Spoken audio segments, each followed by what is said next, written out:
10 Crimes She Committed for Love by Shridev Khogare. Published by Authors Click Publishing. Disclaimer: this book has been published with all efforts taken to make the material error free after the consent of the author. However, the author and the publisher do not assume and hereby disclaim any liability to any party for any loss, damage, or disruption caused by errors or omissions, whether such errors or omissions result from negligence, accident, or any other cause. While every effort has been made to avoid any mistake or omission, this publication is being sold on the condition and understanding that neither the author nor the publishers nor printers would be liable in any manner to any person by reasons of any mistake or omission in this publication or for any action taken or omitted to be taken or advice rendered or accepted on the basis of this work. For any defect in printing or binding, the publishers will be liable only to replace the defective copy by another copy of this work then available. People say they can do anything for love, but really, will they? She committed 10 crimes for her love. Will anyone else do anyone? Love is not insane. Love is the reason for insanity. Backstory. Well, my name is Deep and I'm a college student studying business management. I would like to ask you one question, a very simple question. Have you been afraid of someone? Afraid to the point that you could not think rationally anymore? So afraid that you were forced to stay hidden for all your life? So much afraid that you could no longer sleep, you could no longer eat your food, and you could no longer get out of your home? And what if the person of whom you are afraid claimed that he loved you? Confusing, right? Well, I was afraid of the girl who claimed to be my love, my soulmate. Yes, I was afraid of her, and hence I lodged a police FIR against her. It was not an easy task. You have no idea what all I had to do to get that complaint lodged and file a restraining order against her. The reason it was so difficult was that she was the daughter of one of the most prominent and powerful persons on the continent, not even the country, but the continent. Gangsters and mafias feared her father. Big politicians, MLAs, MPs, and ministers bowed before him. After I tried to burn myself in the front of police station in the presence of media, my case was taken down. Yes, I tried to burn myself. I had bathed myself in petrol and was about to light a match. It happened in front of the media, and the media stood by my side, creating pressure on the police forces, and finally the police forces had to do what was right and arrest her. Yes, I was so frustrated and afraid that I would have committed suicide to get myself freed from this everyday terror that she would have brought to me.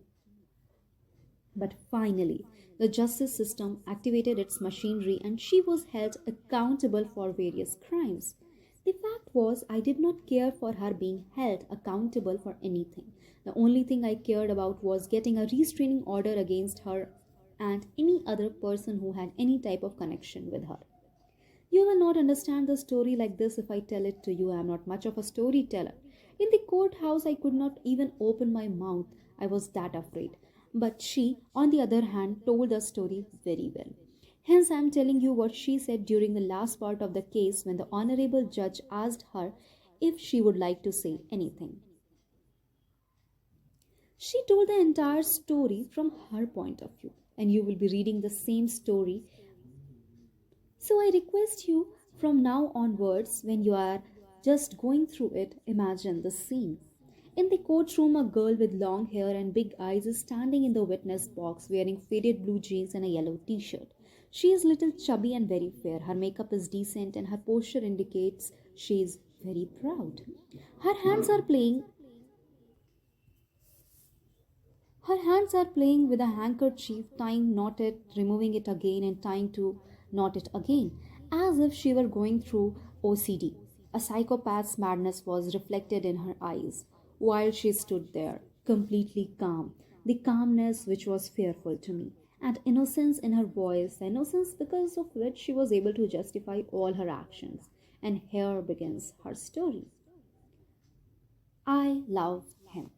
To your honor, Judge of this court, reporters, and all the audiences of this court, greetings from me, and I really appreciate the chance I'm given to state my side for all the crimes I'm accused of.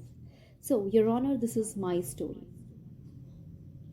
Respected Judge, Radha, in the name of God, solemnly affirm that what I shall state shall be the truth, the whole truth, and nothing but the truth. I am Radha, the daughter of Panchabhai, the head of the Hindu Mahasena. My father is the kingmaker in Maharashtra and all the states to the south of it. Even the biggest mafia and gangsters fear my father. I am not a normal child. I am the child born with a diamond spoon in my mouth and the golden shawl around me, literally. Because of my father's fear and respect, no boy even dared to look at my whole life. In my adolescent years, I used to imagine finding a boyfriend or lover and doing the romance I had heard so many times my friends tell me about. My friend Varsha had a boyfriend. She was the one who used to tell me stories of how her boyfriend Anand used to do all the romantic things for her, how they used to go on long drives, how they just enjoyed every moment eloping from the house. They would wait for hours outside each other's houses to just catch a glimpse of each other. She was the one who showed me millions of romantic movies and TV series. She was the one who introduced me to romantic novels and dramas. She was the one who made me realize what true love was. She introduced me to the purest form of divine feeling, which by now was taking a strong hold in my heart. I was longing for the love of my life. I was very keen on getting my boyfriend, who will be my future husband. I was spending my days dreaming about him and all my nights thinking about him. My friend Varsha knew about my mental state. She knew that no boy in my contact list from college or classes or anywhere else would dare to be my boyfriend. And hence, the chances of getting a boyfriend for me was practically zero. But she was the one who got the answer to my questions very soon. Online social networking is only place where you can connect with people you never knew before. We both soon created my account on social media and set them up with all the required information and pictures. We then got active on them, active with a mission to find me the love of my life. We spent unaccountable hours in that search. That day I was sitting on my bed surfing social sites when I saw a profile of this boy. Handsome, dashing, cool, hard body, and blue eyes. I felt an instant attraction to that picture, the attraction which I had never felt before. I wanted to know who he was. I stalked him online for weeks, trying to get to know him, but alas, his profile was locked. I waited for days for him to accept my request, but he did not. I could only see his profile picture changing. Each picture was more handsome than before. His ever changing picture was like an arrow from Cupid, making me fall for him harder and harder until I reached that point where I started hallucinating about him. My daydreams now had a name and face, but only name and photos, nothing else, alas. You know, Your Honor, I downloaded his every picture and stuck them in A3 size on the walls of my house. I had started speaking to those pictures. With each picture, I was getting more and more obsessed with him. Your Honor, I fell in love with him completely from head to toe. I had sunk completely into his love. Crime number one, the blackmail. Respected judge, I wanted to know more about him. Where did he live? How did he live? What did he do? Where was he from? What did he like? What he dislikes? Till now, all I had of my future boyfriend was his name and a few pictures. But, Your Honor, I needed more. I needed to know his personality. I needed to understand his character. I needed to know him. I needed to know him personally. But how? How was I going to get to know him? And where was I get to meet him? In a country of more than 150 crore people, finding this one boy was a difficult job. Your Honor, and the love of my life, Deep, had no intention of helping me out. He had not even accepted my request yet. I was getting very impatient. How can he ignore me? How can he ignore me? Did he even know anything about me? I mean, Your Honor, I was in over my head in love with him and he had not even accepted my request. That's the reason I spread this photo of him to every member of my father's party saying I needed to speak with him. If you find him, please contact me on an urgent basis. Your Honor, that photo spread to almost 35 lakh people, but still no one had any idea as to who the hell this Deep was, where he lived, or what he did, or who he actually is. You see, Your Honor, I tried really hard to find him. I tried for weeks, but my normal legal ways were not helping me, Your Honor. I was lost. I was lost in the crowd of 150 crore people. I was lost without the love of my life. That's the reason, Your Honor, that's the reason I committed my first crime, to find him. To find him, I accept that I did blackmail. I blackmailed the PSI of Cybercrime Unit of the Mumbai Police Station to track him down. I threatened that I, with my father's influence, would make his career go straight down the toilet if he did not help me to find him. You see, I had to find him. That was the only ultimate goal of my life. That's the only reason, Your Honor, I stooped this low and committed the first crime of my life. I blackmailed PSI Kumar of Mumbai Cybercrime Unit to track him down. Kumar was good with computers. He knew exactly how to track him down from his profile, and he was really scared of my father's influence. The next time Deep, the love of my life, came online, Kumar traced his IP signal and sent me his IP address and GPS location. He lived a few blocks away from my house. He lived in my neighborhood, and I was searching for him all over the country and announcing gifts for anyone who would give me this information. Finally, I knew where he lived.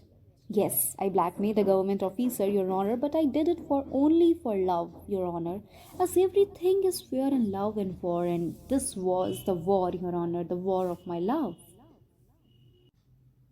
Crime number 2, illegal construction. Your Honor, I am charged with the crime of doing illegal construction in my house. Now, let me tell you for the fact that I did it for my love, nothing else. You see, I was gifted a bungalow by my father on my 18th birthday, and I stayed in that bungalow alone. When I found out that Deep lived in the neighborhood, I studied the blueprint of the city and did some calculations.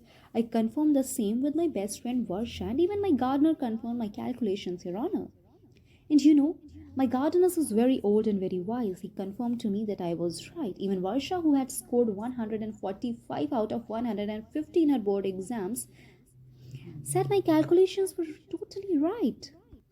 That was the reason I did that construction. I needed a high point from where I could see his house clearly, but there was one store.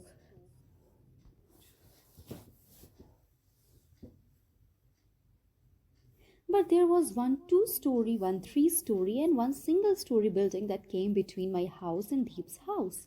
That's the reason I built a 12-story tower in my backyard and installed a lift and stairs, Your Honor, on top of which I installed a high-power telescope. From there, Your Honor, and from there,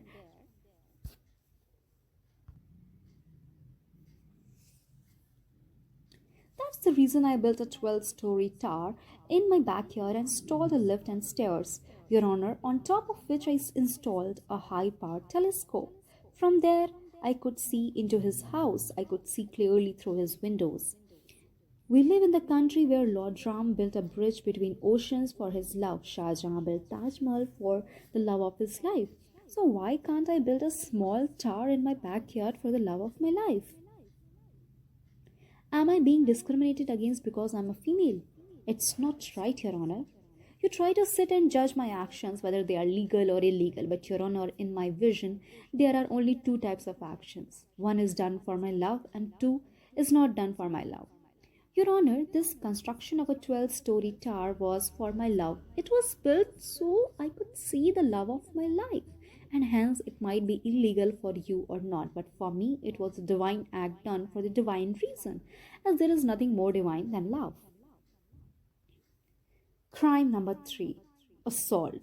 Your Honor, I used to spend hours sitting on the top floor of the tower, looking out of the window behind the telescope and watching him. I used to watch him eat, sleep, study, exercise, and read. Your Honor, my Deep can do 100 push-ups in one go. Yes, he's that strong.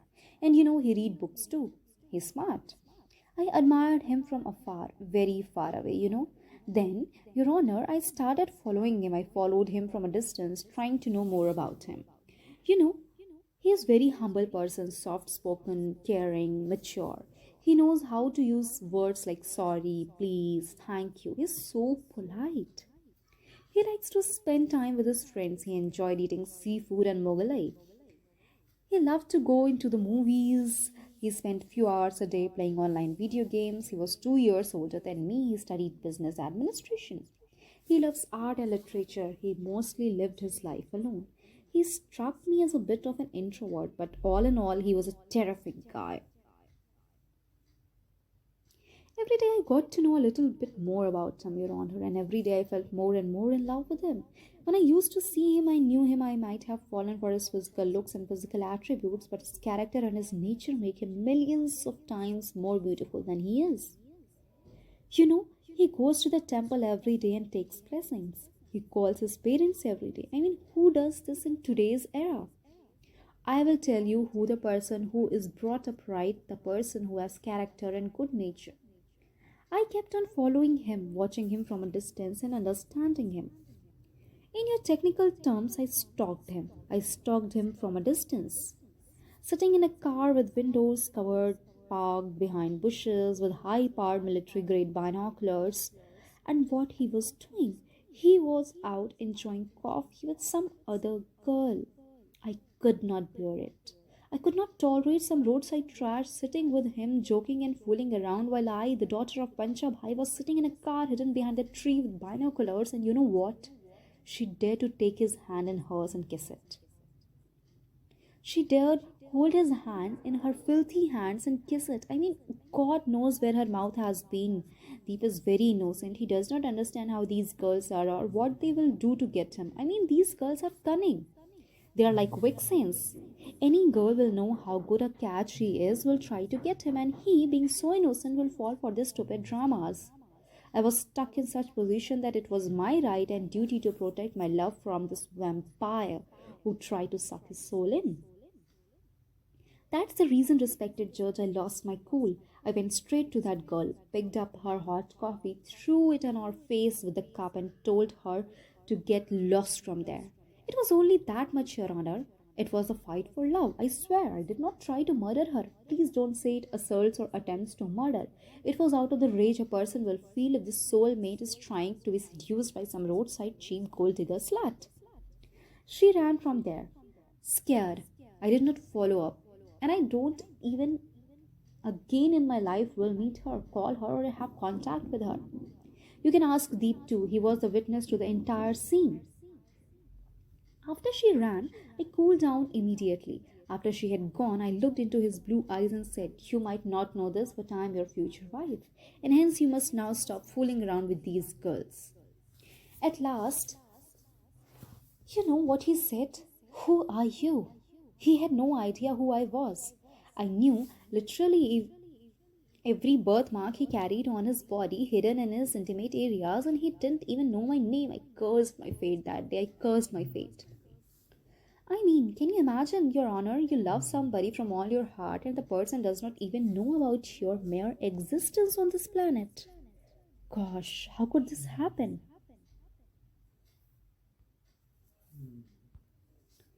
Crime number 4, hitting up on the waiter. Your Honor, he soon got to know who I was. When I say soon, I mean exactly the moment my back turned to him and I walked out of the hotel. The waiter of the hotel came running to him, and he was the only one who told him about me at first. It's my guess that he might have done some research on his own later on. But because of that stupid moron, excuse me for my language, but that bastard of the waiter was the first person who dared come in middle of me and my love. Because of the waiter, he knew who I was. He knew who my father was. Because of him, Deep, the love of my life, was now afraid of me. I mean, why did he need to be afraid of me? I did not want to hurt him. I want to love him. But, Your Honor, because of that traitor, he was now afraid of me. You know how difficult it had become to follow him now? He was always on guard, except once or twice after he noticed me. He stopped going out of the house. He began keeping his curtains closed. Even if he went out, he would wear a disguise. All I wanted to see the love of my life and was not getting even to do that. You know why? The reason was that moron of a waiter. The pain this was causing my heart, trust me, Your Honor, there were no words in any language that can explain that. It was then that I thought if my fa-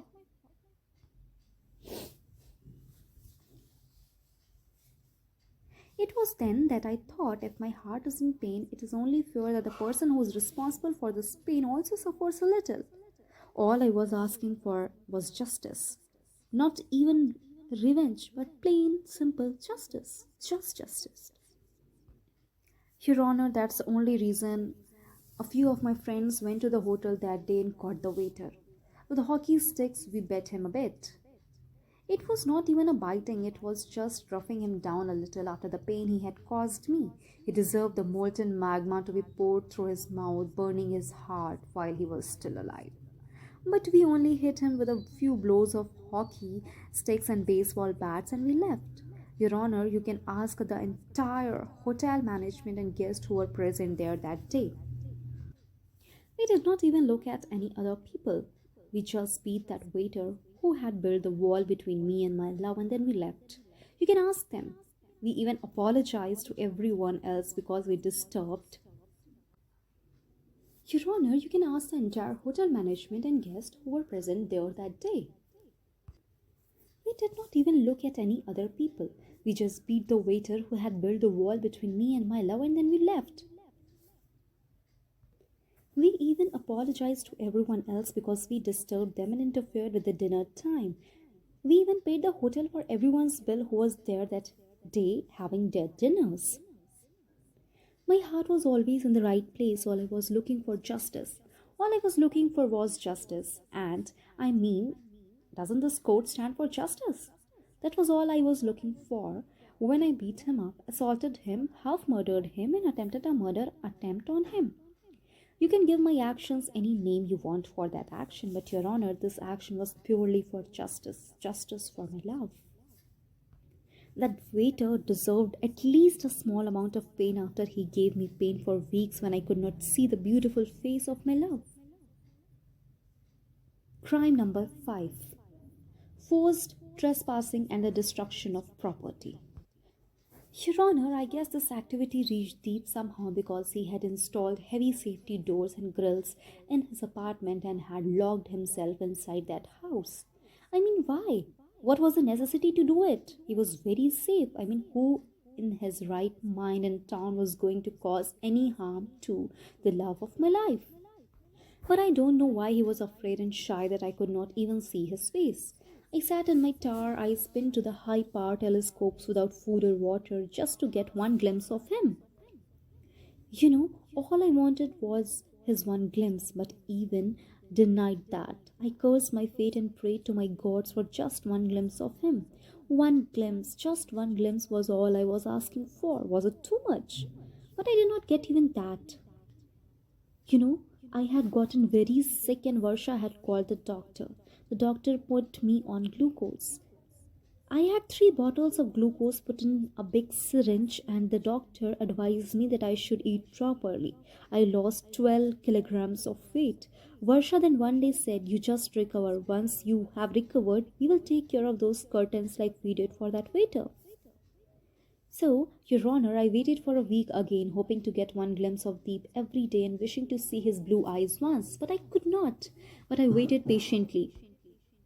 I ate my food, recovered myself, and got my health back.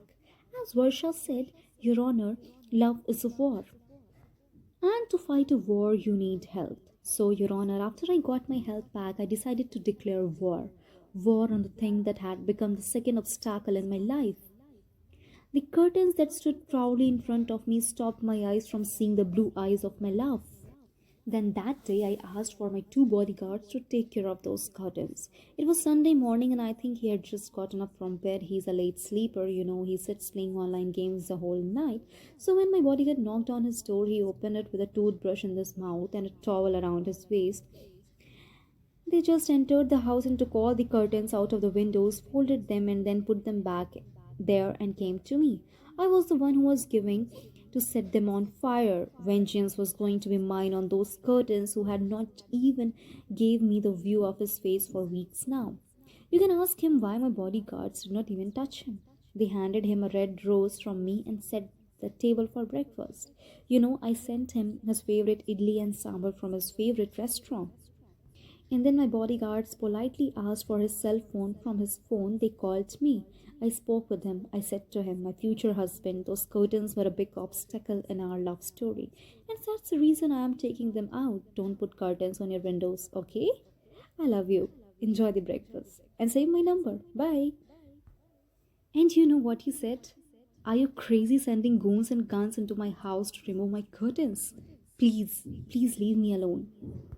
Your Honor, they were not goons, they were my bodyguards. Their guns are part of their uniforms and they have all the required license and documentations for them. How I was hurt, Your Honor, that day when he called me crazy. I mean, look at me. Do I sound crazy? Do I sound crazy to anyone?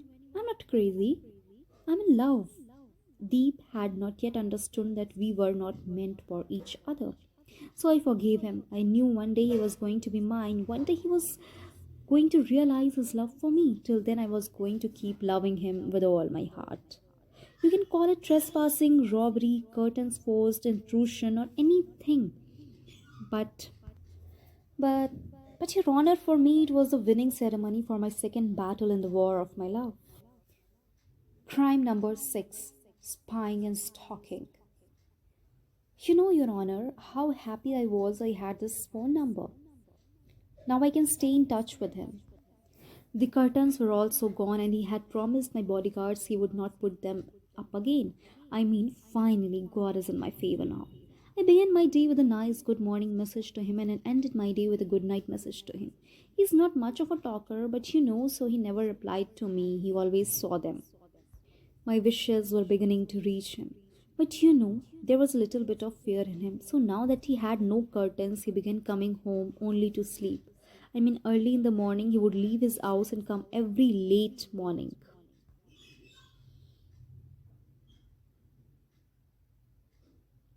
So now that he had no curtains, he began coming home only to sleep. I mean, early in the morning, he would leave his house and come home very late to sleep. Even when the curtains were gone, I was denied a view on his face.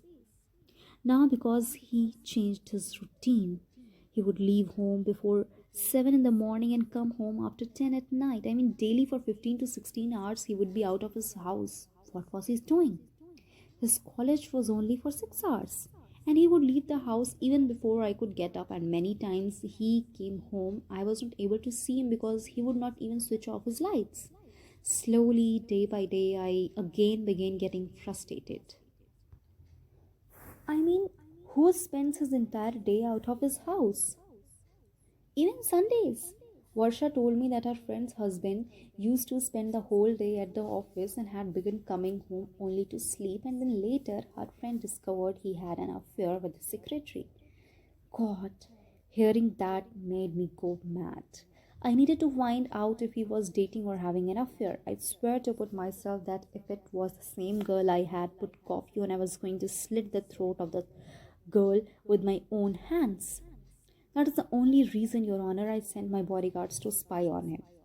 Your Honor, my bodyguards would do nothing but follow him from a distance and report to me what he was doing. Once in a while, they will send me his pictures or do a video call with me so I can see him. God, he looks so sweet when he's smiling. I have one picture of him eating a hamburger and all the melted cheese was stuck to his lips, nose, and chin. How sweet he looked in that picture. You know that this arrangement was perfect. I could see him whenever I wished, and I could keep him. You know, this arrangement was perfect. I could see him whenever I wished, and I could keep tabs on him all the time. And in addition to it, he would get a 24/7 armed bodyguard just an eyesight away. I was always be relieved that he is safe and sound. I was happy that this arrangement was working perfectly for us. It was perfect for me, perfect for him. So you can call this act spying, stalking, harassment, or anything else. For me, it was the gateway to the relationship. A way of relationship where he and I were both at the point where we were both satisfied. He could not see me, so he was not afraid anymore. I could see him all the time, so I was happy. Why, Your Honor, must the act done for the pure and divine feeling of love be called spying or stalking? I did not know this. I did only and only for my love, only to see the angelic blue eyes of my love. Crime number 7, firing in public. Your Honor, first of all, let me make a few things clear. I did not fire anything in public, nor was it done according to my instructions. My God, my bodyguards did that in self defense, and they did not fire at anyone. They fired in the air, pointing towards the sky. Okay, let me tell you the complete story. Deep was sitting in a cafe eating his sandwiches for breakfast along with cold coffee. He had a cold coffee mustache. I have a picture I can show you. I was very happy that day. My pet dog Angelina had given birth to 5 beautiful puppies, so I wanted to celebrate with him. So I instructed my bodyguards and he paid for Deep's breakfast. When he went to the counter to pay, the owner said his breakfast was paid and handed him the note. In that note, I had written, "Hey, my love, today my favorite dog Angelina gave birth to 5 beautiful and healthy puppies. Thus, consider this a party or celebration from my side. FYI, 4 meals a day from outside are not good for your health. If you like, I will send you a tiffin. Keep smiling. I love you. Bye." He asked the cafe owner who had paid for the bill, and when the owner showed the bodyguard from the window, he freaked and ran in the opposite direction. He went to the college late, and that day he missed his entire first lecture, which is unlike him. After the lecture, he was going to the market to buy new t shirts. Actually, he needed them, and I was Actually, he needed them. I had his superb pictures on literally every t shirt of his. But you know what happened? His bike was punctured. Poor Deep was standing on the highway all alone, so my bodyguard sent the mechanic. He was a little bit freaked when he spotted my bodyguard's jeep a little behind his bike. As soon as his bike was done, he sat on it and rode like a maniac. I mean, when he saw him ride like that, I feared for any accident. I tried calling him so I could ask him to slow down, but he did not receive my calls. He calmed down and drove sensibly after nearly half an hour when he thought he had lost his bodyguards. Well, he really tried his best, but my love is only a college boy, whereas those two bodyguards are ex military special forces. How could he outbeat them? They both caught on to him at the supermarket where he was shopping for his t shirts. He tried 7 t shirts while I watched on a video call from a distance. My bodyguard, who has hidden behind the rack of shoes, showed me he chose 2 t shirts. One was yellow and the other was, I guess, red. Both bright colors complicated his perfect shape, body, and fair complexity. But there was a black t shirt he had tried but not selected. That t shirt also looked amazing on him. Hence, I texted him, "Buy the black t shirt. You look really good at it." God, seeing that message, I don't know why he panicked. He started searching all over the supermarket until he finally noticed my bodyguards. He looked at them and began screaming, "Leave me alone, leave me alone." And then he began throwing ketchup bottles at them. He was crying. As the crowd gathered, they would have caught up my bodyguards, so they ran from there. As they were running, he kept throwing ketchup bottles at them. Even the crowd was trying to catch him, so to save their lives, they were forced to fire a few rounds in the air so the crowd would scatter off and give them way. That's it, Your Honor. That's the reason they both fired in few rounds in public place, you see. They are completely not guilty. To save themselves, they fired in the air. They are ex military, Your Honor, special forces, and trained marksmen. They only wanted to save themselves from the crowd because Deep has created a scene, and I don't understand why he created such a scene. I mean, what was the need? All I had said was to buy the black t shirt as well. I mean, if he had not wished, he could just have said no. It was not like I had forced him to buy that gunpoint, it was a mere suggestion. Tell me how will you feel if the love of your life does not accept the suggestion you gave them? Well, you will be angry, outraged. But I was not. I, like a mature person, understood him completely. He did not like anyone giving opinions on his wardrobe at school. I was not going to do it again. I had learned my lesson. But this is a considered crime. It's not a crime.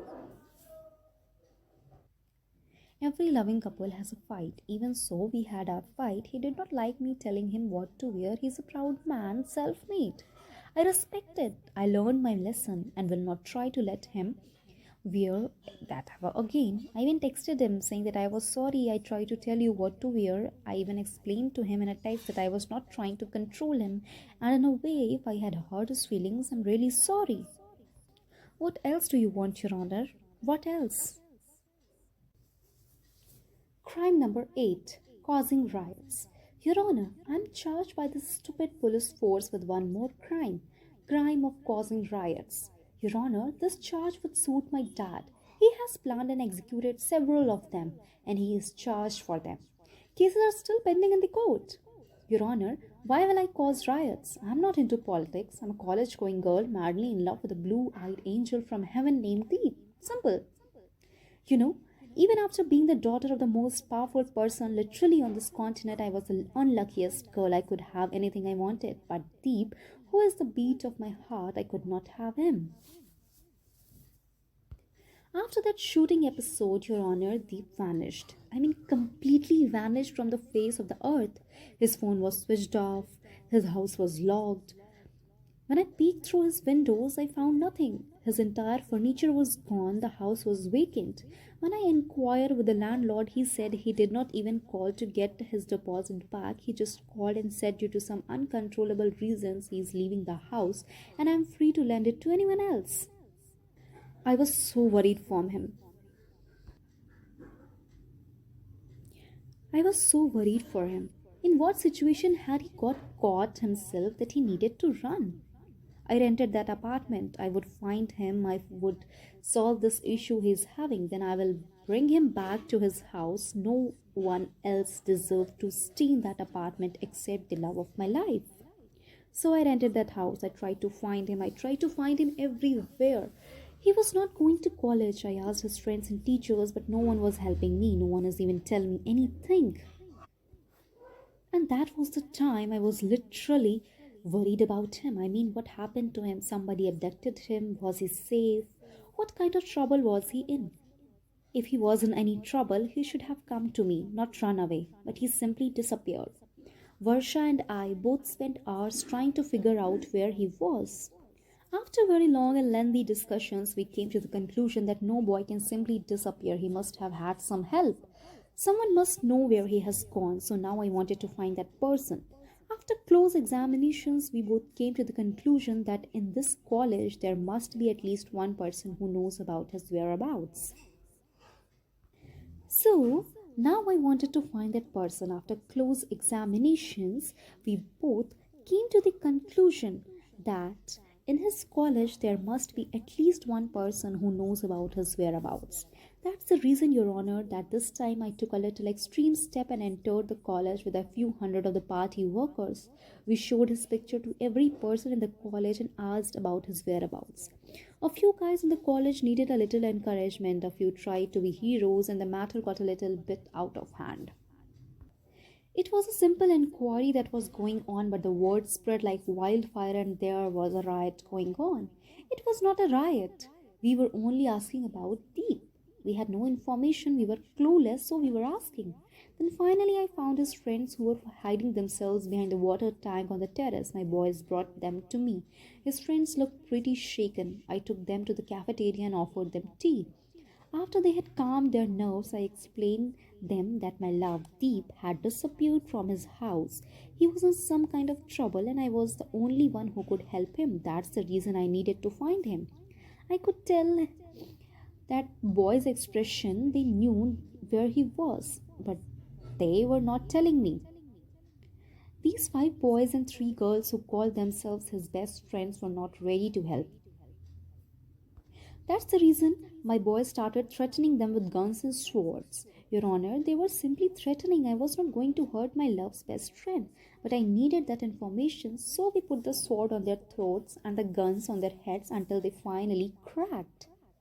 I got to know that he had moved a few blocks away and changed his phone number. He had informed his caller that he was on sick leave and was staying there. When I asked why he was doing that, what problem did he have, no one answered me. They were just looking at me blankly. I mean, what kind of friends were they there? What kind of friends were they? Not interested in helping their friends, but it was fine. I knew where he was, and I would ask him myself and clear up that problem, no matter what it was. Crime number 9, the abduction.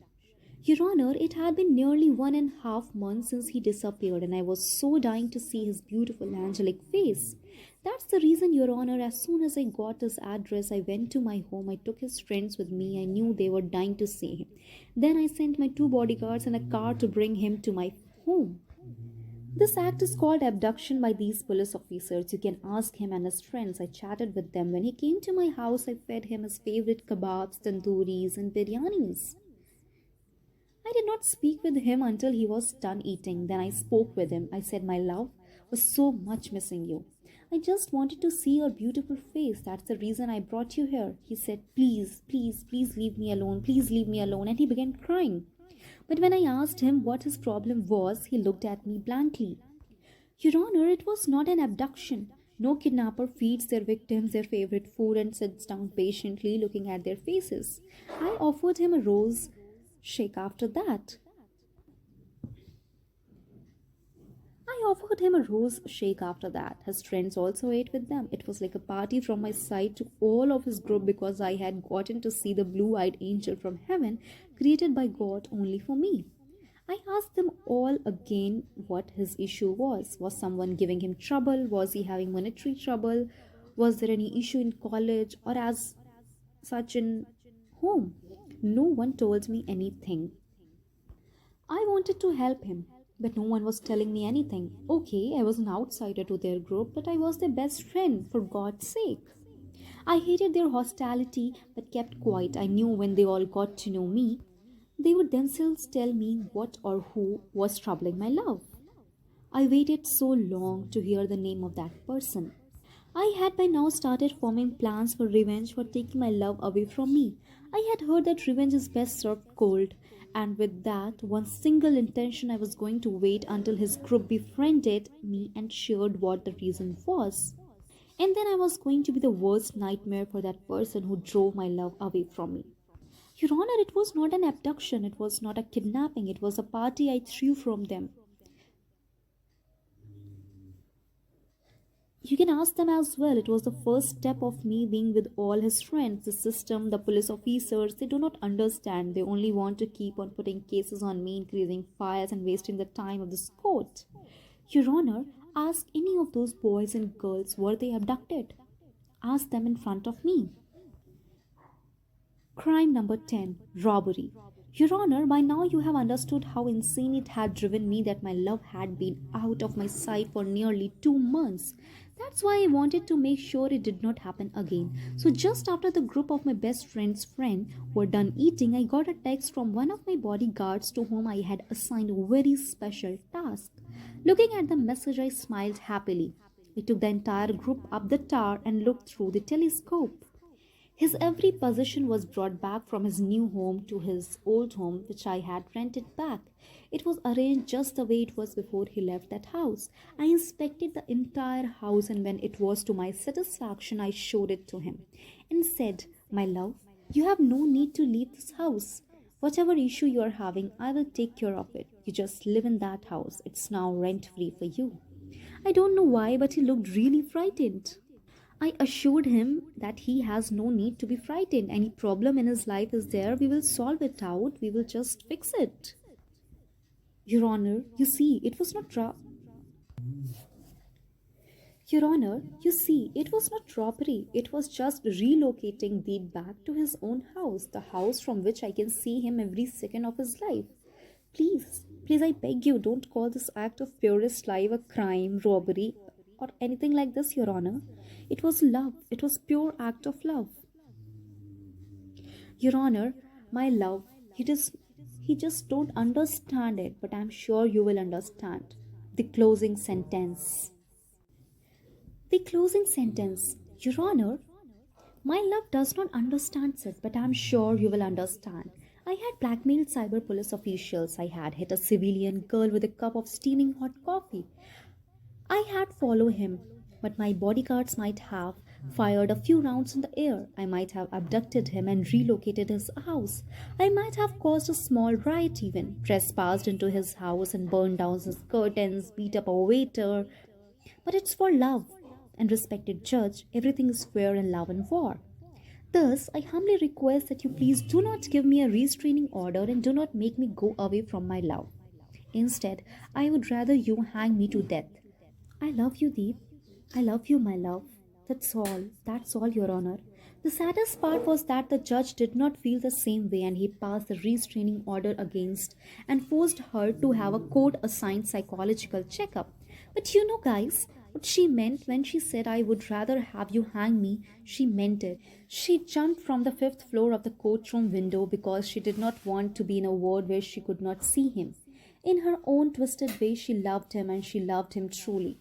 The way that had made her stop using her common sense and taking irrational decisions. But still, I will say that her love, no matter how twisted it was indeed love.